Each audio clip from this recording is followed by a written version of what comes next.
La seule chose qu'on purifie, c'est l'esprit. L'esprit, c'est le réceptacle de l'âme.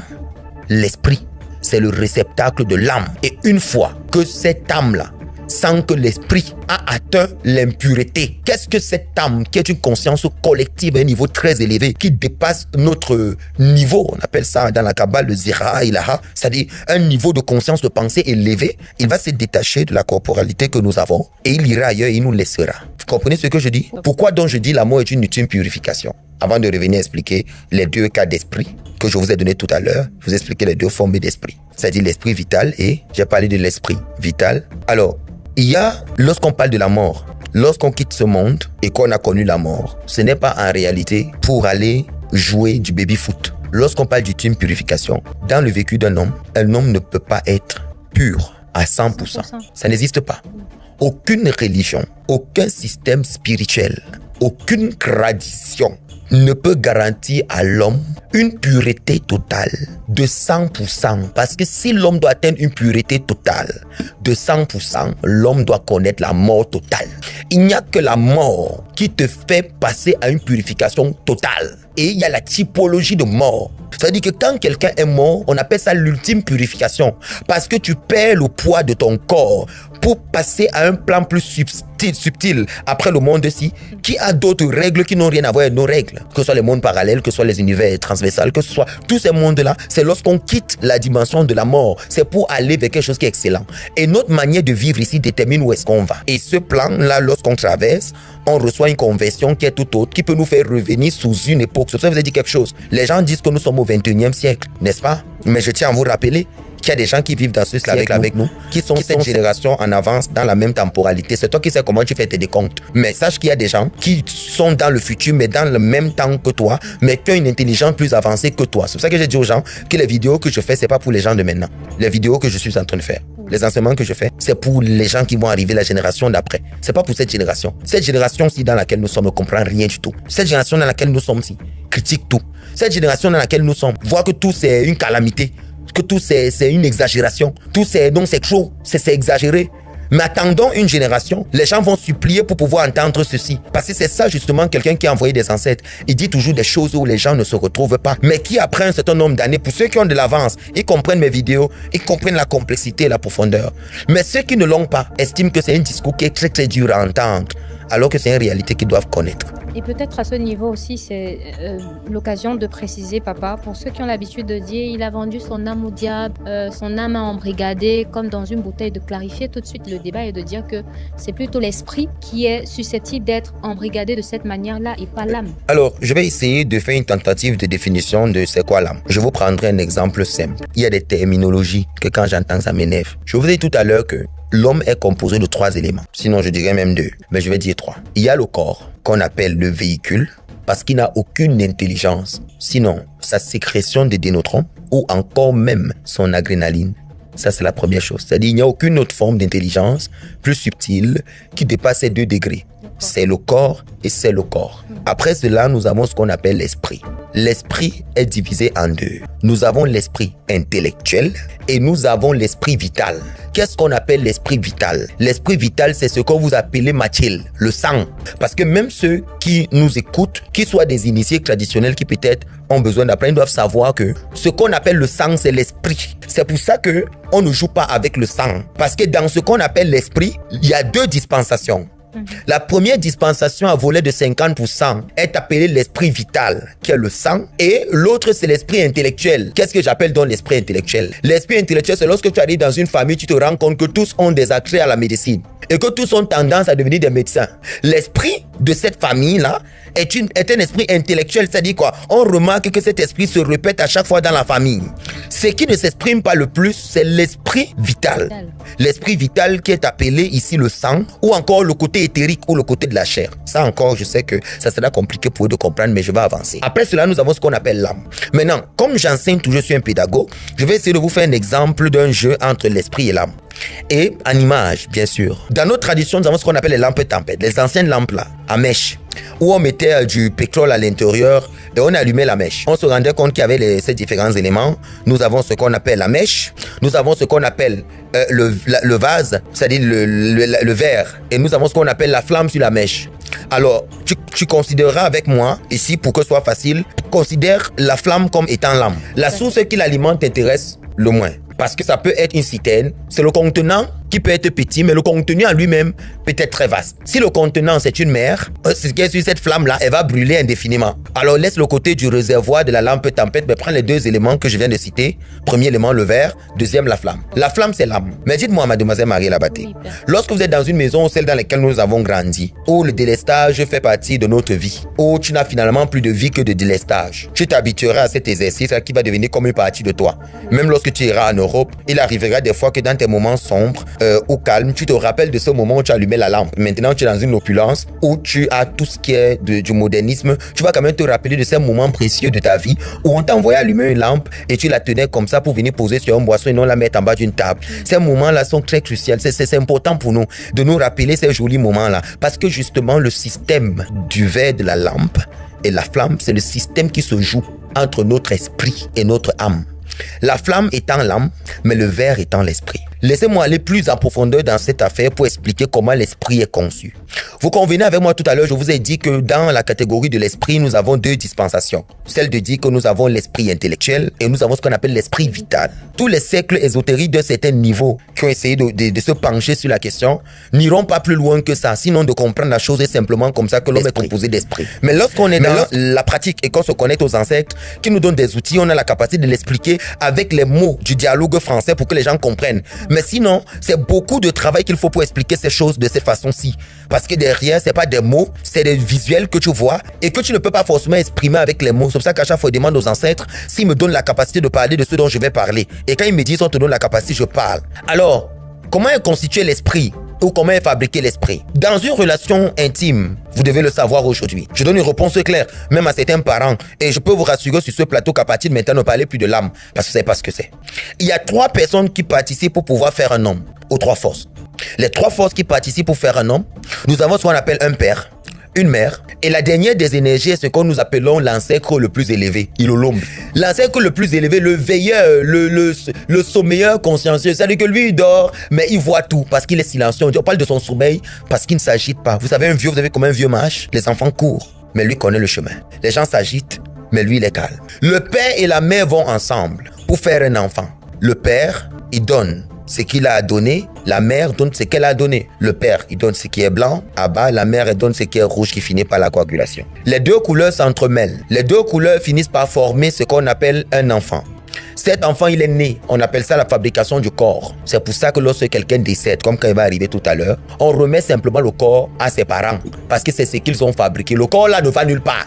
Il est monté au ciel, il a allé ceci. Il faut nous laisser souvent tranquilles, s'il vous plaît. On en a beaucoup à faire. On en a beaucoup. Alors, le corps, il est remis parce que simplement sur un mécanisme biologique et fusionnel, le père et la mère forment le corps. D'où le fait que quand on regarde tes traits du visage, tu ressembles à ton père et à ta mère. Ça, c'est la première information. Mais ce que tu ne sais pas, c'est qu'il y a une deuxième information en potentiel à l'intérieur de toi qu'on appelle le sang. Et il y a une autre information qui va grandir en termes de croissance, c'est ce qu'on appelle l'esprit ou tu veux l'intellect.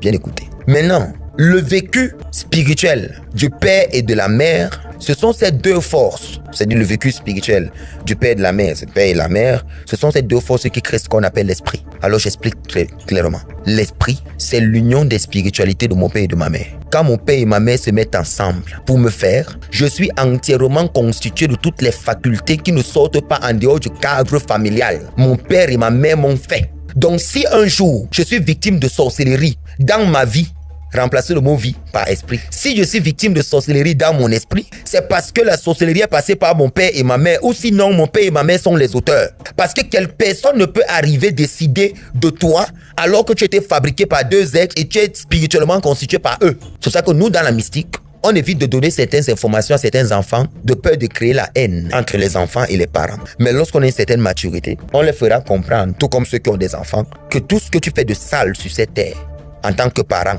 ton enfant, tu es en train de bâtir son esprit. Et c'est sur cet esprit-là que toute la somme des karmas se dépose. Donc, si ton enfant commence à souffrir demain, ne commence pas à dire que c'est l'enfant qui a cherché ce qu'il veut. Parce que l'esprit que tu lui as fabriqué est né avec deux choses. L'esprit vital, qu'on appelle le sang, qui témoigne qu'il est originaire de chez vous et qu'il est créé par vous.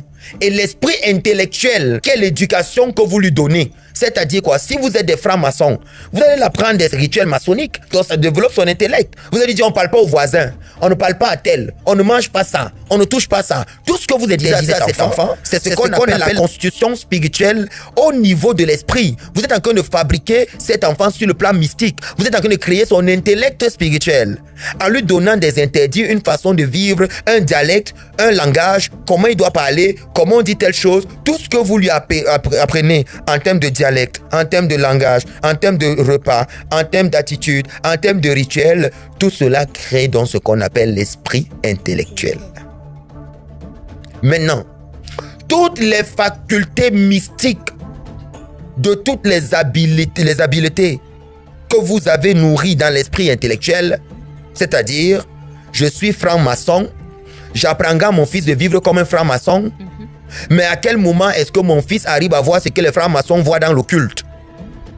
Comme mon fils n'a pas la capacité de voir ce que les francs-maçons voient dans l'occulte, je n'ai pas dit ici que la franc-maçonnerie est un problème, j'explique un exemple.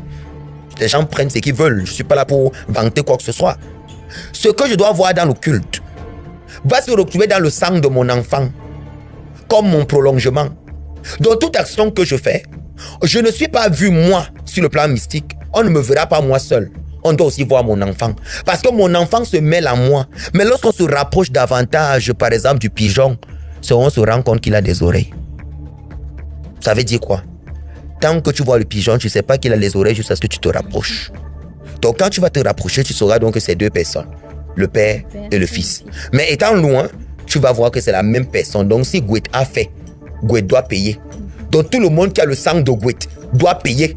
C'est pour ça que j'avais parlé du pacte de sang, le rituel de sang, toutes ces choses, pour faire comprendre aux gens que tu ne peux pas t'émanciper ou devenir quelque chose lorsque tu es encore attaché, enraciné dans le cocon familial. Parce que le père et la mère créent l'enveloppe spirituelle de l'enfant. Si tu veux, le socle qui va devoir recevoir l'âme.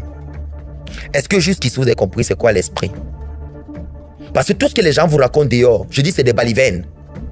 Ils ne connaissent pas. Ils parlent ce qu'ils ne connaissent pas. Il n'y a d'ailleurs aucune définition qui soit similaire. Donc, tout ce que les gens racontent, c'est des histoires. Si quelqu'un est intelligent, qu'il s'asseye et qu'il vous parle, sans mâcher la bouche. Que les gens s'asseyent et qu'ils parlent. On finit de perdre les gens, tout le monde veut revenir à la tradition, mais les enseignements qu'on vient trouver dans la tradition, vraiment, c'est d'un bas niveau. Mais c'est d'un bas niveau. D'un bas niveau. Pour que quelqu'un puisse parler de ce dont je parle, il faudrait que la personne ait un minimum d'initiation, un minimum de pratique dans la médecine traditionnelle d'abord, la médecine spirituelle, et qui soit imprégné d'un savoir. C'est pour ça que je dis toujours, un initié qui n'est pas un érudit, c'est un problème. Pourquoi? Parce que tu ne peux pas être un initié et tu es illettré. C'est-à-dire qu'il faut au moins savoir étudier pour pouvoir expliquer certaines choses. Parce que les gens ont besoin de comprendre. Il faut un parcours pour ça. Ça, c'est ce qui concerne l'esprit. Je vous donne des cas pratiques. Avant de parler de l'âme. Vous voyez que tout ce que j'ai dit là, vous convenez donc avec moi que rien qu'avec l'esprit, quelqu'un vit. Que les gens arrêtent donc de me parler de l'âme. Oui, c'est pas tout le monde qui en a une. Parce que tout le monde n'en a pas. Il faudrait que les gens le comprennent. Et quand je vais expliquer c'est quoi l'âme, ils vont vraiment comprendre que c'est pas les choses qu'ils racontent. Lorsqu'on parle de la famille, il y a le fondateur d'une famille. Lorsque tu appelles quelqu'un Mahop, c'est pas l'individu. Mahop, c'est l'esprit. Lorsqu'on donne un nom à quelqu'un, Wayak, ce n'est pas l'individu. Le nom est adoubé sur l'esprit. Lorsque cette personne meurt et qu'il arrive qu'on l'invoque, on n'appelle pas son âme parce qu'on ne connaît pas ce que c'est. L'âme n'a pas de nom et l'âme n'accepte aucun nom. Parce que c'est la chose la plus élevée et qui ne deviendra jamais impure. Et l'une des choses que l'homme ne peut mettre le doigt Pouvez-vous mettre votre doigt dans un feu? Vous pouvez enfoncer vos doigts dans un soleil? Que les gens ne parlent parce qu'ils ne maîtrisent pas. Pour revenir à cet exemple sur ma robe, laissez-moi terminer l'exemple sur la lampe. Quand le verre de la lampe est sale, tu sais ce qu'on appelle le verre de la lampe? C'est ce que ton père et ta mère fabriquent, c'est-à-dire l'esprit. Si le verre de la lampe est sale, est-ce que la lumière de la lampe peut sortir? Non. C'est la raison donc pour laquelle les gens n'évoluent pas. Ils disent que mon âme a fait qu'ils se taisent et qu'ils apprennent. Ton âme ne souffre de rien. Il n'y a pas une âme qui dépasse une autre. Il n'y a pas une âme qui est bien née. Il n'y a pas ceci. Il y a juste les esprits bien nés. Ce sont les esprits. C'est-à-dire que si le verre de ta lampe est bien nettoyé, ta lumière diffuse. Si le verre de ta lampe n'est pas bien nettoyé, ta lumière ne diffuse pas. Qu'est-ce qu'on appelle donc verre de la lampe nettoyé? C'est la spiritualité de ton père et ta mère qui sera ton véritable combat. Si ton père, c'est un sorcier qui a passé le temps à manger les enfants des gens, à faire le mal avec son pouvoir, sois-en sûr que même après la mort de ton père, tu es revendiqué. Ton plus gros défi sur cette terre n'est pas de devenir kamite ou de rentrer dans la tradition ou de devenir... C'est pas ça. Ton plus gros combat aujourd'hui, c'est de pouvoir comprendre d'abord les concepts de base. Te révolter contre la nature néfaste de ce qui constitue ton esprit. Dépolluer ton esprit d'abord de cette énergie. Sinon, dans ton chemin de quête de connaissance et de savoir, tu auras toujours cet esprit derrière ton dos qui te rappellera que nous sommes de ta famille et tu n'iras pas comme ça. Soit en te bloquant une affaire, soit en te jetant un sort, soit en te faisant ceci. Tu veux avancer mais tu rentres. Tu rentres pourquoi? Parce que tu n'es jamais déconnecté. Tant que tu subis encore les affres de la sorcellerie négative de ta famille, c'est la preuve que tu n'as jamais quitté. Tu es toujours attaché spirituellement. C'est pour ça qu'il était important d'expliquer aux gens c'est quoi tous ces sortilèges. Le sortilège ne touche pas l'âme, le sortilège touche l'esprit. On n'attache pas l'âme, mais on attache l'esprit. On ne vend pas l'âme, mais on vend l'esprit. S'il vous plaît, donnez les vrais noms à ce qui doit être nommé. Arrêtez d'inventer les choses. Personne ne touche l'âme. Et quand je vais arriver sur le domaine de l'âme tout à l'heure, les gens seront subjugués, choqués. Personne ne touche à l'âme. Lorsqu'on veut te jeter un sort, on pose sur ton esprit. La folie ne se dépose pas sur l'âme. La folie se dépose sur l'esprit. La maladie ne se dépose pas sur l'âme. La maladie se dépose sur l'esprit. Il n'y a rien qu'on dépose sur l'âme et l'âme n'accepte rien venant de l'homme parce que l'âme a tout.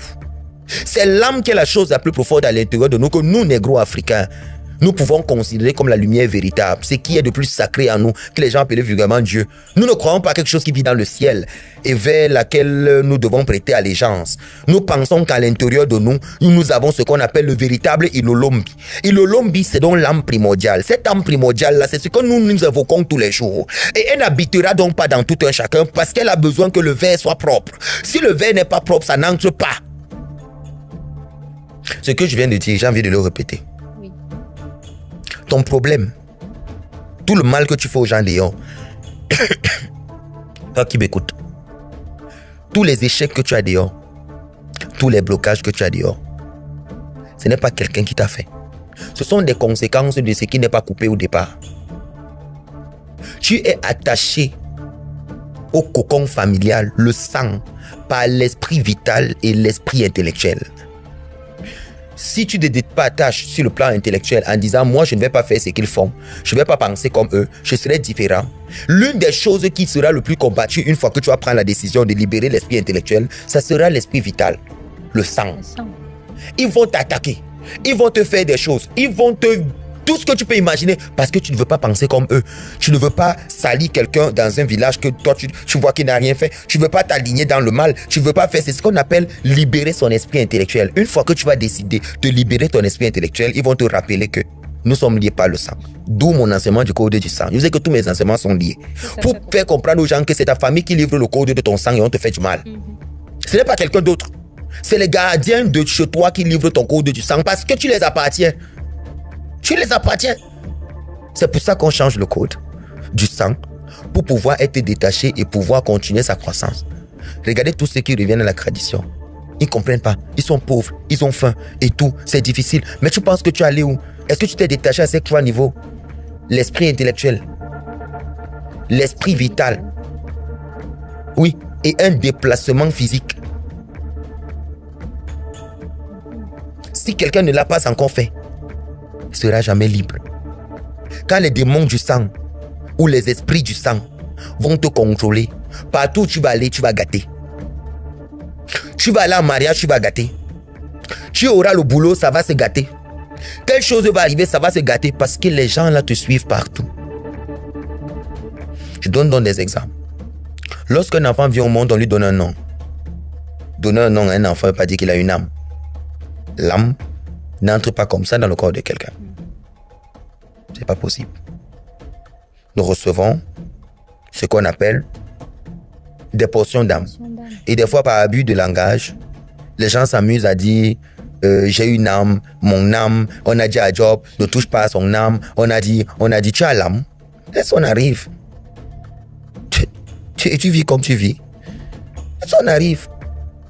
Je vous ai dit que lorsque la mort de quelqu'un survient, la rigueur règne avec sévérité. Le soleil ne prête plus sa lumière à la lune. Ça veut dire quoi? Ça veut dire que 30 jours, la phrase que vient de dire là, le soleil ne prête plus sa lumière à la lune. Ça signifie que l'âme quitte le corps d'un homme 30 jours avant sa mort. Le soleil arrête de prêter sa lumière à la lune. J'aurais pu le dire en bas ça, parce que c'est un secret, c'est un codage. C'est quoi le soleil? Le soleil, c'est l'âme. Lorsqu'on dit que le soleil arrête de prêter sa lumière à la lune ici, c'est l'esprit. Alors, qu'est-ce qu'on veut dire? On veut dire que 30 jours, j'ai dit 30 jours, soit une lune.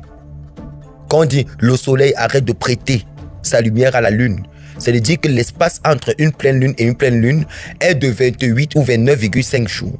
C'est pour ça qu'on arrondit à 30. Pour qu'une pleine lune, une lune apparaisse et qu'une autre apparaisse, il faut 30 jours.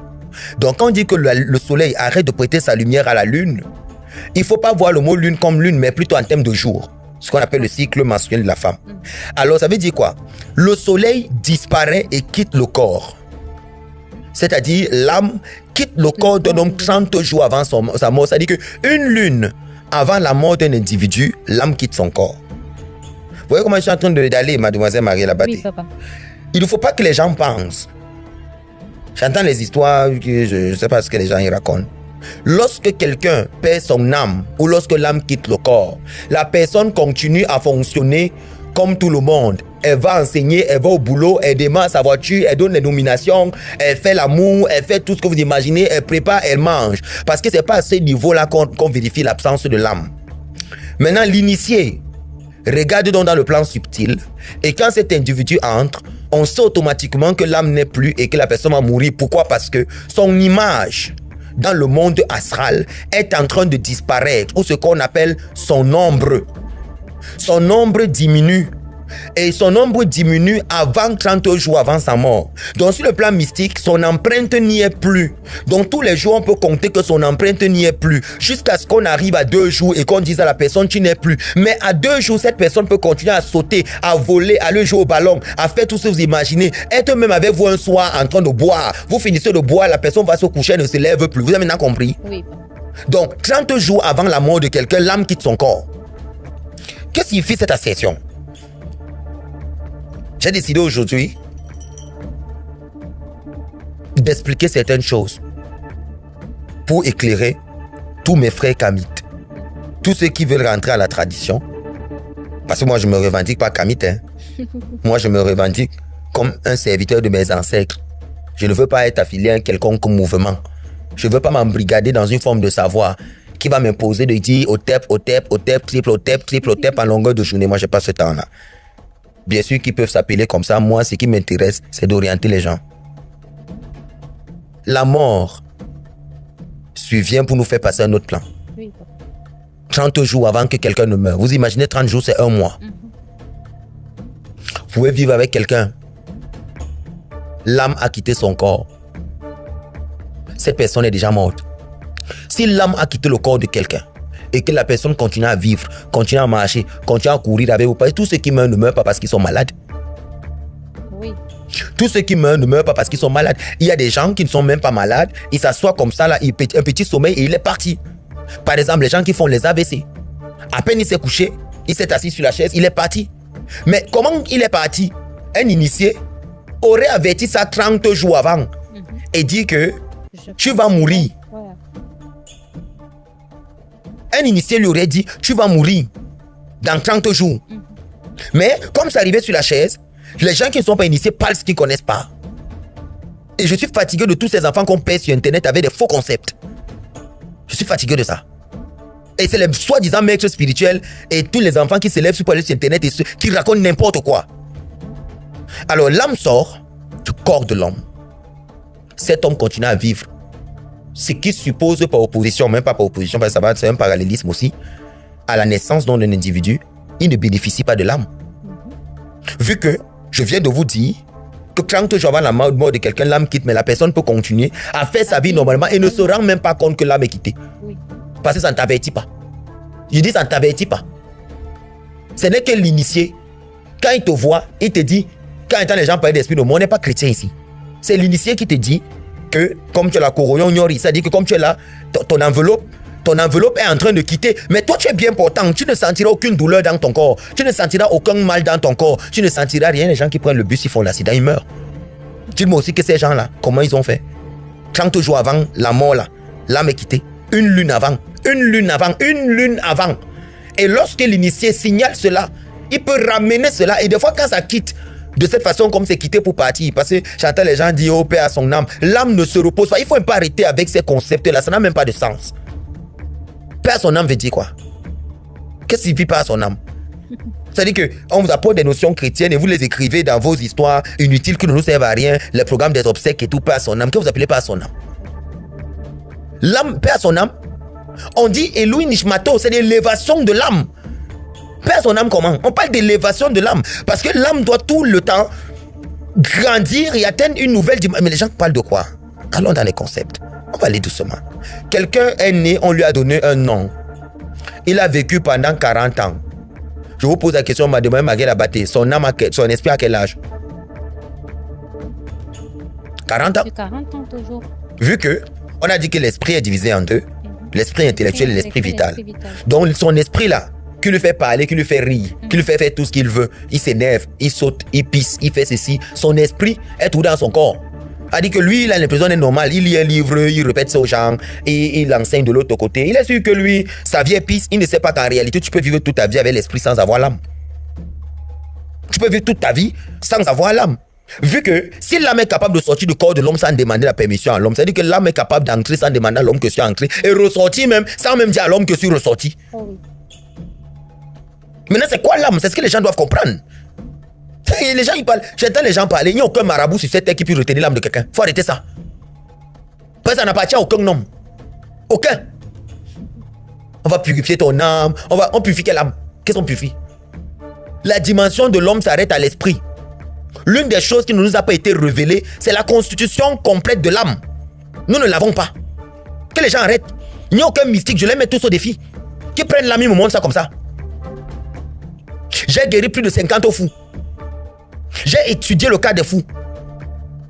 Avant que le gars ne devienne fou, 30 jours avant, pour ceux qui ont la chance, l'âme a quitté le corps. La folie n'attaque que l'esprit. C'est l'esprit qu'on soigne pour que le corps guérisse. Lorsqu'on a guéri l'esprit, les facultés reviennent.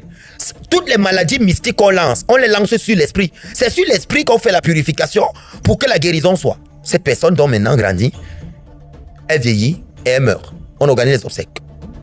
Lorsqu'elle est morte, les gens commencent à pleurer. Je l'ai dit. Quand quelqu'un décède, on ne pleure pas. Pourquoi? Parce que l'âme de la personne qui est quittée 30 jours avant s'en fiche pas mal de vous. Alors si elle est sortie, elle allait où? Dans un autre corps. Dans un autre corps, non? Oui. Pour continuer ce que toi tu étais incapable de faire. Oui. Alors vous notez aujourd'hui que l'âme est la lumière pour l'esprit intellectuel et l'esprit vital. Ça veut dire quand l'âme arrête de prêter sa lumière à l'esprit intellectuel et l'esprit vital, ce qui s'installe, c'est la mort.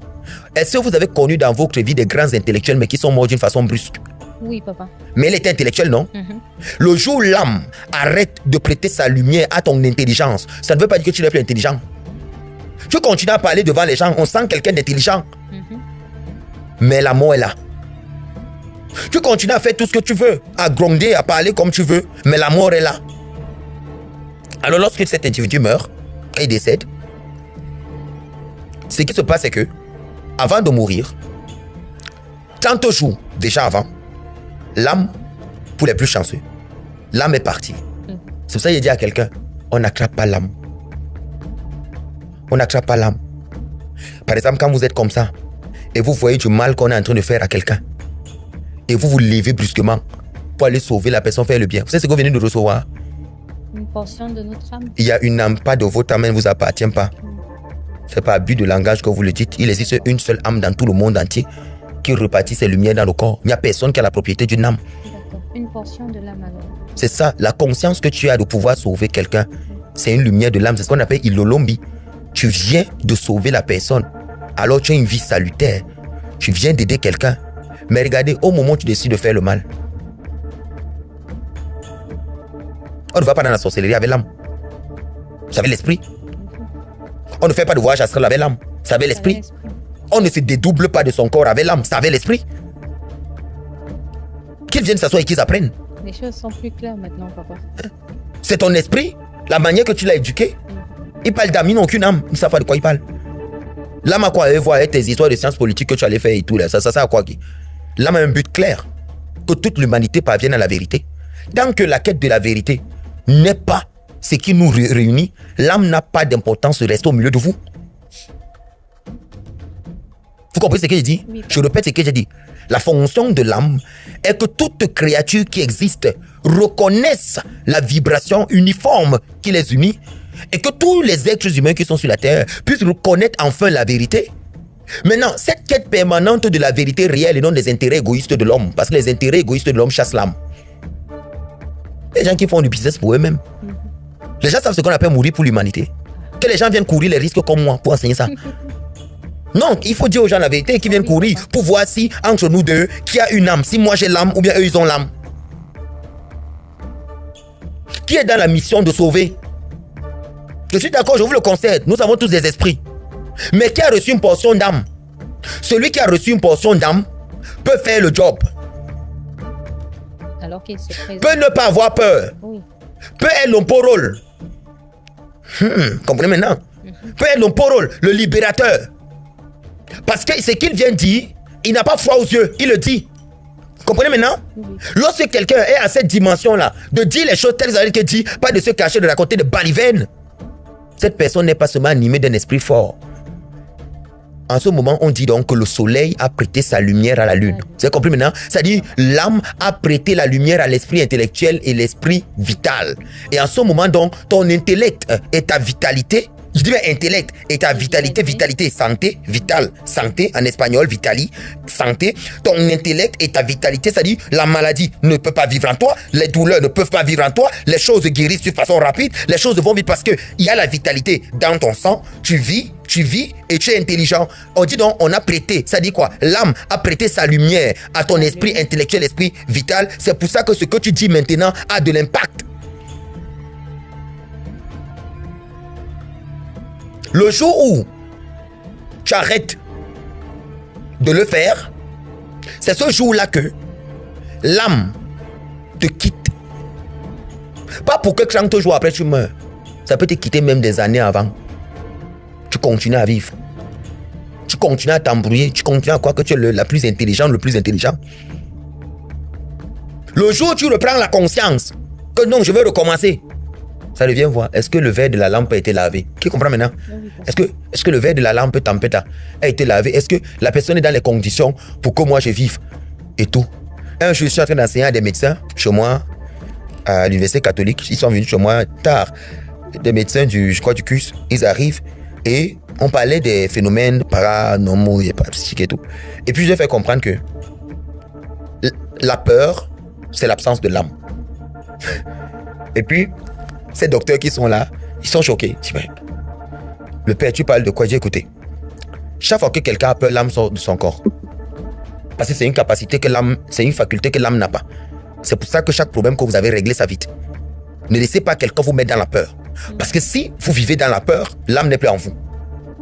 Il faut bien comprendre ce que je dis. Oui, papa. Et là, vous comprenez donc que le mot risque n'a de sens, n'a de signification que, c'est-à-dire que quand tu dis le risque, c'est parce qu'en fait tu as peur. Mais arrêtez, celui qui ne vit pas dans la peur, le mot risque n'existe plus. C'est-à-dire que tout ce qu'il fait, il le fait. Naturellement. Il est poussé par une autre intelligence qui ne peut pas se l'expliquer. Oui. Mais ses facultés en termes d'homme lui font comprendre qu'il doit avoir peur. C'est-à-dire qu'il prend ses décisions. Il n'est pas paniqué parce qu'il est animé par autre chose. Alors on dit, éloigne de toi la peur. Alors je lui ai fait comprendre que la peur, faire fuir l'âme. Et ils sont choqués parce que tout ça, c'est quoi l'âme? Aucun docteur n'a opéré, il a vu l'âme. Aucun docteur n'a opéré, il a vu l'âme. Aucun docteur n'a opéré, il a vu l'esprit. Les seules personnes qui peuvent parler d'esprit et d'âme sont les gens qui sont initiés. Ce sont eux qui savent quand l'âme est sortie et qui savent quand l'esprit est sorti. Il n'y a que l'esprit qui a la forme de l'hologramme. Il n'y a que l'esprit qui a la forme de l'hologramme et qui sort. Il faut bien comprendre ce que je dis. Il n'y a que l'esprit. Alors, je leur fais comprendre que, je vous donne un exemple. Je dis au docteur, chaque fois qu'il y aurait un accident, prenons un cas, tu n'es pas programmé pour la mort, tu as normalement ton âme. Tu marches, tu prends un taxi, et ce taxi va faire l'accident, n'est-ce pas? Oui, papa. Avant l'accident, écoutez-moi bien, 3 heures de temps avant l'accident, l'âme sort.